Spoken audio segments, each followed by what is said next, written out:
about yung Rampa? Rampa is a club that I've had in mind for even before pandemic. I wanted to give the LGBTQIA++, lahat na ng letters in the alphabet, a safe space where they can be celebrated, where they can be themselves, where they are celebrated themselves. Minsan kasi being part of the LGBT community, minsan I feel like sometimes I'm a minority sa isang lugar or sa isang ganito, sa isang event, sa isang occasion.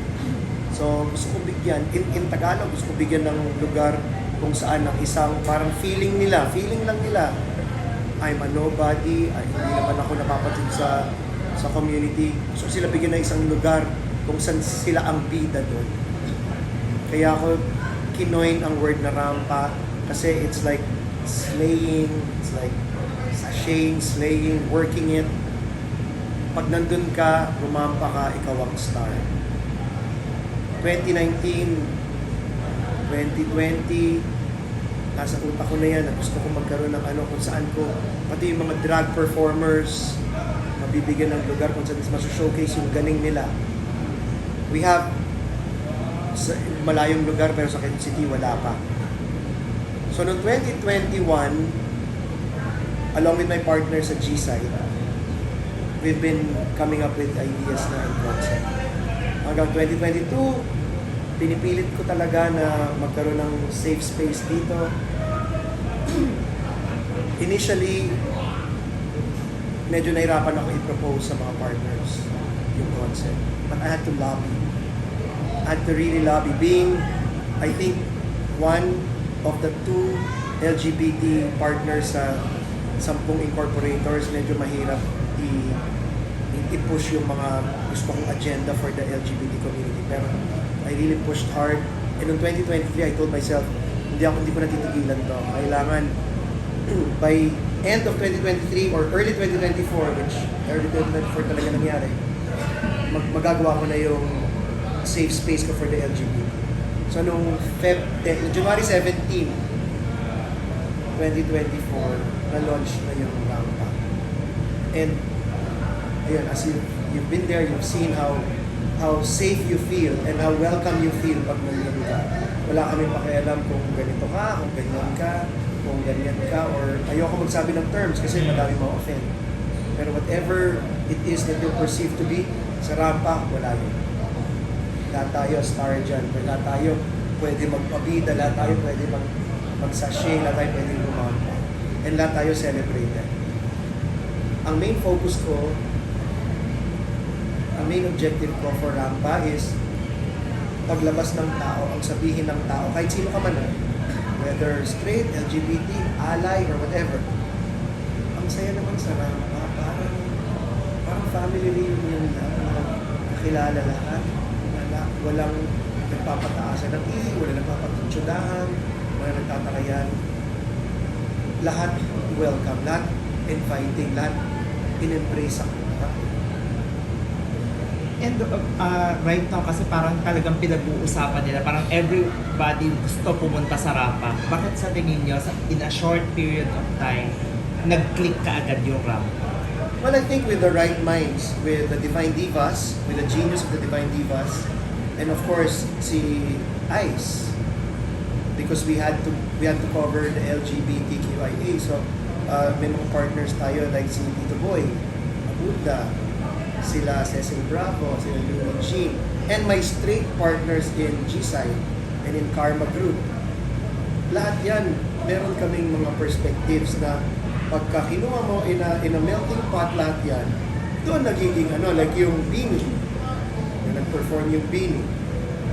Sino mag-expect na the hottest P-pop girl group na tipong pagka-launch ng ticket nila sa in 2 hours ba or baka wala pa? 3 hours? 2 hours? Sold out na, wala kang access to Beanie, pero pag nagpunta kang Rampa, andyan lang kumakanta, nakikipag-high five pa sa mga tao. So, we made sure na we do the unconventional, we go against the grain. Just like what I do in front row, in-apply ko rin sa rampa na ayoko magmukhang generic. Pag sinasabihan ako na RS, yan kasi ang puso, ganito, doon ako, yan ang wag natin gawin. Yan ang wag natin gawin. Gawa tayo ng ibang ikababaliw ng tao. So, imagine, unexpected, nagpunta lang sila doon to party, bigyan mo ng konti. Habang kumakanta ng salamin-salamin yung mga drag queens namin, drag performers, naglabasan ng baby. So, hindi in-expect ng akin. So, imagine yung kilabot ng mga fans na nandun. At kung marinig niyo yun, talagang yung crowd, grabe talaga, even ako. Wow, marinig ko yung yanig talaga ng sigawan. So aside from Beanie, sino pa po yung mga parang gusto ninyong ayain sa rampa ng mga celebrity? Marami pa. Mga performers. Marami pa tayong mga Na performers na gusto abangan. nita. Oo. Pero yon surprise lahat. Kasi ayoko mag-promise na ito, tapos aabang yung tao, tapos sa ibang araw nagpunta and all. Pero marami yan. You know, it can go as far as 80s star, to as far as 90s sexy star, to the latest P-pop, the hottest, the hot, ganito. Basta will surprise all the rampa goers. Lahat ng mga rampadora are in for a surprise. Magkakaroon ba ng chance na makita namin si BG Vice ganda sa rampa? Well, actually, si Meme Vice has been there twice already. Siya nag-cut ng ribbon ng rampa along with Mayor Joy Belmonte. At bumalik pa siya to watch. I think 3 times na siya nakapunta. 3 times na siya. Magpe-perform din po siya in the future. I'd love to. I don't know yet, but I'd love to. I'd love to hear her sing live rampa. Kasi, inspired Siya by yun eh. kanta Yung niya kanta yan, niya. kanta niya yan eh. So, I'd love to. Kung sabihin sa akin ni Meme one of these days, kanta ako dyan ha. Diyos ko, by all means, magkanda rampa kaming lahat ng Africa. You mentioned kanina na you're creating a safe space. Ano yung measures na na-apply and implement mo to really create that safe space? With the help of the genius of Paulo Castro and si Daryl, who are experts talaga in LGBT, SOGI and all that. Kasi I'll be honest with you, even me as an LGBT part of the community, member of the community, medyo nalilito pa rin ako minsan. And ayoko magmarunong na ako, alam ko na lahat yan. Dahil LGBT ako, alam ko na lahat na. Minsan, pati ako, ano ba yung gender expression? Ano ba yung gender identity? Minsan nalilito pa rin ako. Ayoko pong magmarunong, ayoko magsabi, ako yung authority, hindi ko. So, kinuha namin si Paulo Castro at si Daryl Resina, the two experts sa mga ganyan, para magbigay. We made sure our bartenders, our waiters, our staff, our bouncers, alam kung paano makitungo, paano tratuhin, paano i-address ang sitwasyon pag gano'n. Even our drag performers, ayoko na nga sila tawagin drag queens eh. Kasi meron din kami mga straight na mga drag performers. May straight na babae, may straight din na lalaki. So, para walang away, drag performers, drag artists. Yun ang tawag natin sa kanila. So we made sure na even ako, we are all properly oriented. So SOGI sa mga ganyan. Para iwas na sa mga kung anumang issue na ganito tinawag lang ni sir, ganito bawal hindi pinapasok, nakasuot ng ganyan. Minsan nagugulan na rin ako sa ganyan. Ang sa akin lang, ang bottom line lang naman dyan, alam mo, respeto. Ano mo sarili mo, I respect that. So wala kang tinatapakan tao, wala kang masamang ginagawa, hindi ka nanloloko, hindi ka nanggugulang ng tao, I respect. Kung sinasabi mo, ganyan ka, tapos nai-inlove ka sa ganito, pwede ganun. In as much as ayokong questionin ako, bakit ako nai-inlove sa ganito? Dapat sa ganito ako ma-inlove, dapat sa ganito ako na. In as much as I want you to respect me, I will give you the respect also that I want you to have. Can you perhaps tell us what kind of drag artists actually perform in the club, and like tell us who they are, like some of them.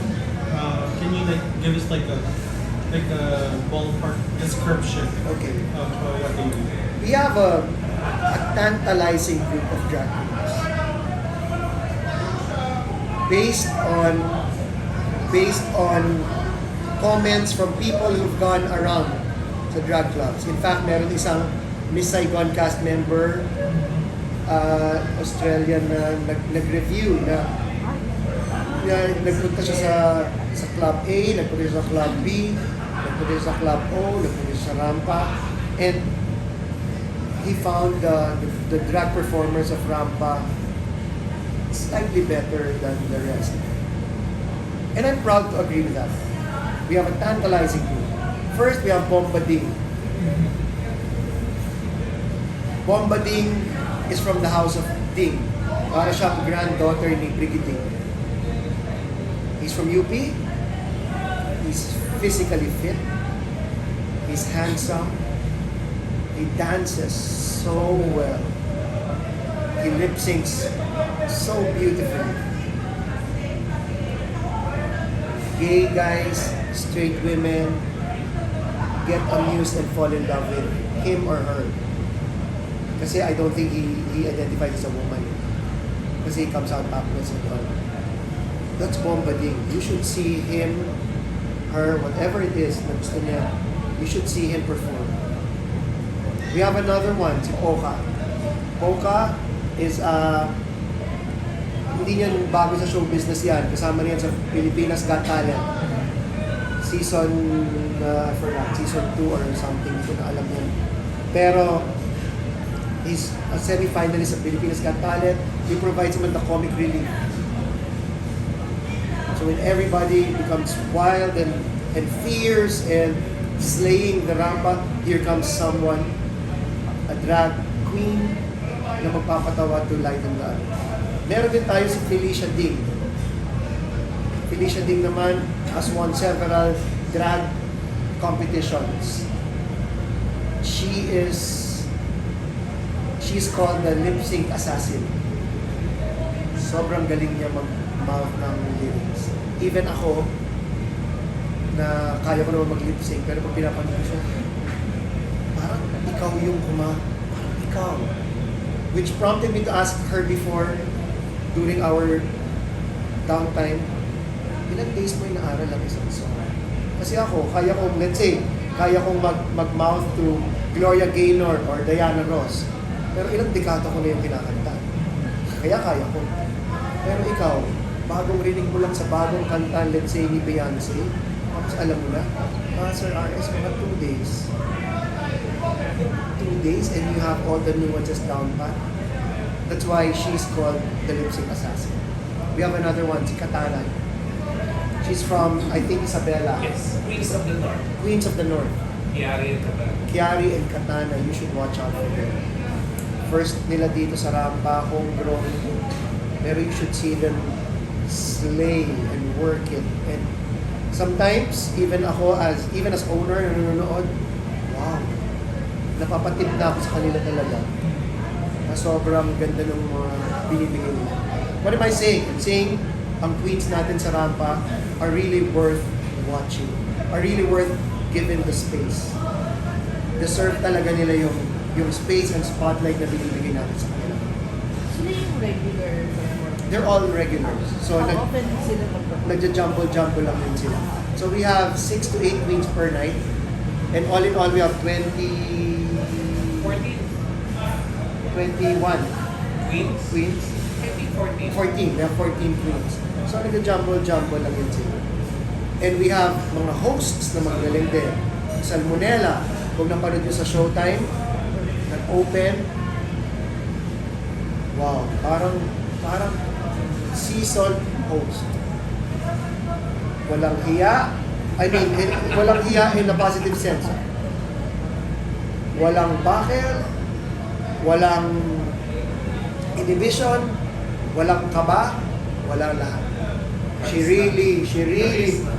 really amazed the crowd. She was oozing with charisma. Marami pang queens. I'm sure yung ibang hindi ko na mention ang tatampo na yan.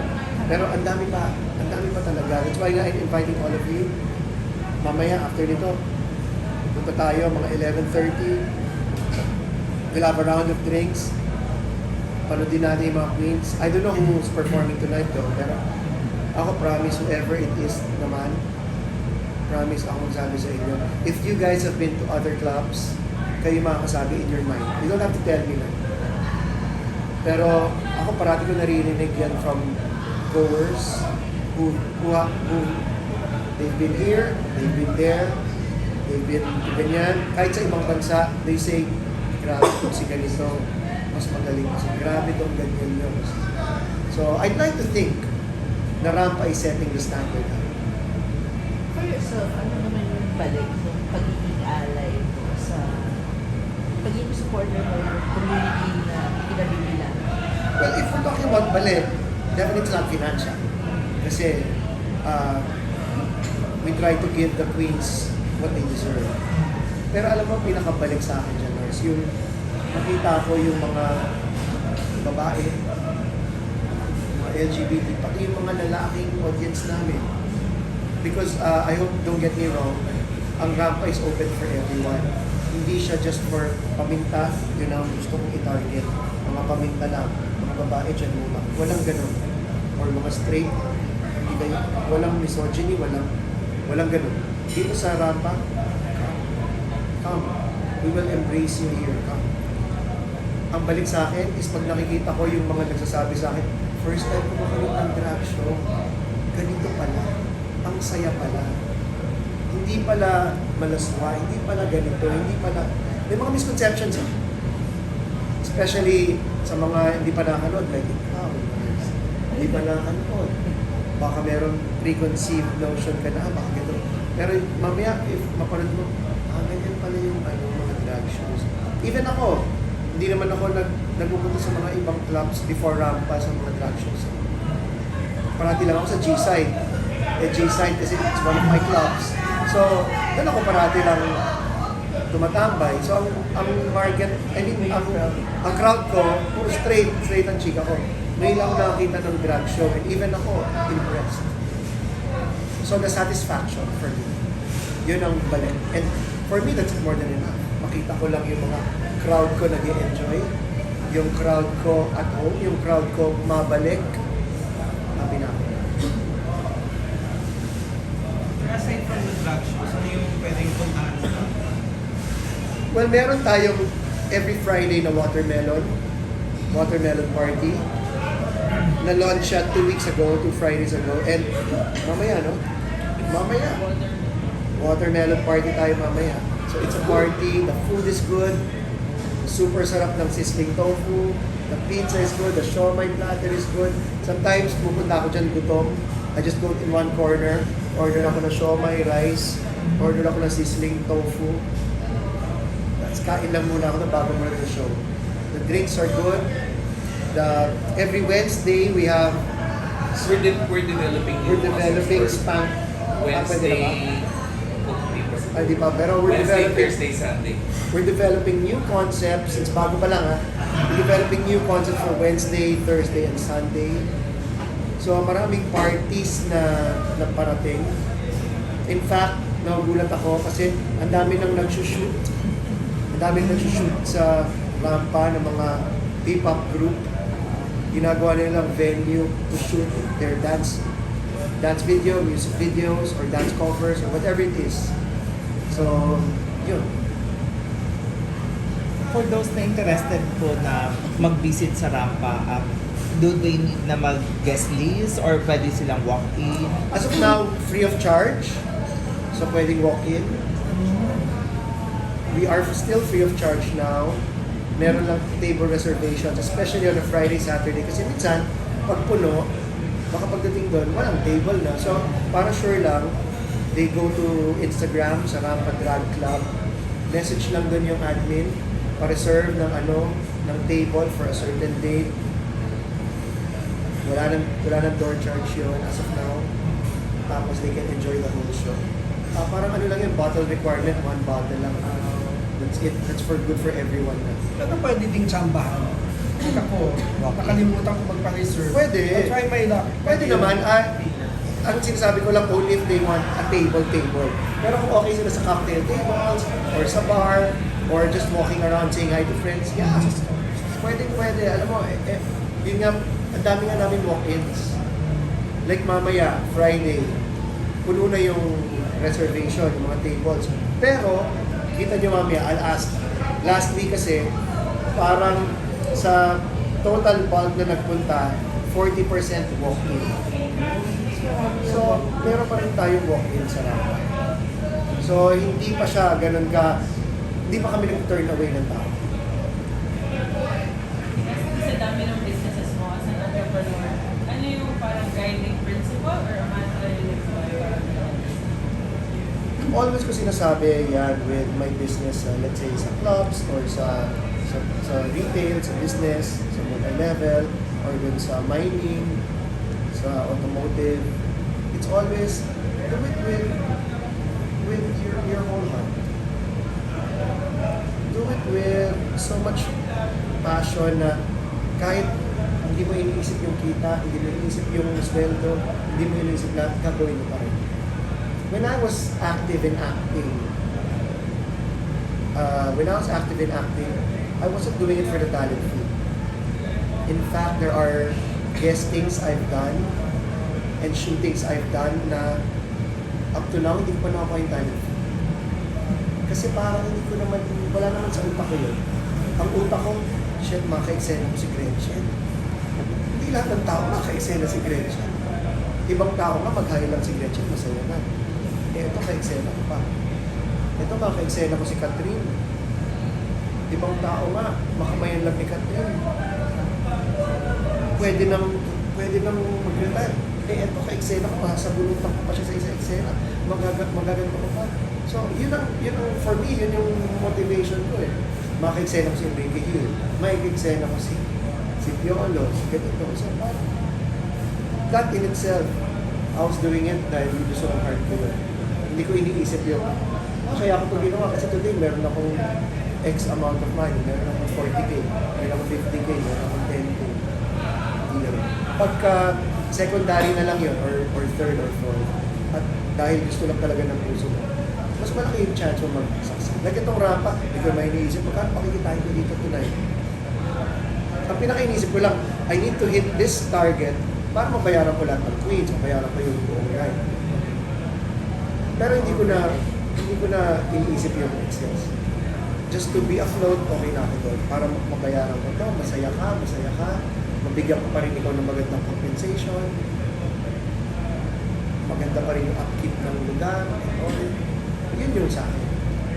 So if you do things with your heart and your own focus mo, like what I've done sa front row, mabuti na lang one day, nag-flourish na pala yung hard work. Is there anything you still want to venture na business na pwede mong i-share kung ano lang? Well, wala naman. I take things as they come. Like itong clubs na to, it just started with karma. And then, after a while, it turned out well, G-side. Then after a while, turned out well, last. And then now, pati yung sa Bali, ginagawa na namin. Pero I want to put up a spa because I'm a spa person. Ang hindi ko pamasahe, mag-relax and all. So I want to put up a spa kung sa kanyang lugar and all na I don't know how. I don't know if it's gonna be like this, like that's fine, all that. Pero I want to put up a spa. Bakit? Para anytime gusto ko, punta na ako dyan. Kahit 5 hours ako magpamasahe. Okay, I'm sure maraming mga spa goers na yun na, di ba? Go. Ako kahit 3 hours masay. Before, when I was busy in advertising, I couldn't find time for myself much. So sa mga small break times ko between shooting, imbis na mag-shopping or mag-eat out or uminom massage, kahit gutom ako, mas pipiliin ko pang mag-massage. Sometimes I get mga 3 massage or 4. Isa sa kamay, isa sa kabilang kamay, isa pa, isa sa ulo. Tapos, I'll book 2 hours. Tapos, every time na pang-reward day, yun yung reward ko. So, siguro, if there's anything gusto ko i-develop, baka the thought of that, having a spa, parang naisip ko yun. Baka pwede ka mag-social. When is the right time to go to that? Every day except Monday, Tuesday. And I noticed people coming in by 11. Initially, guys, off the record ko, gusto ko 8 o'clock.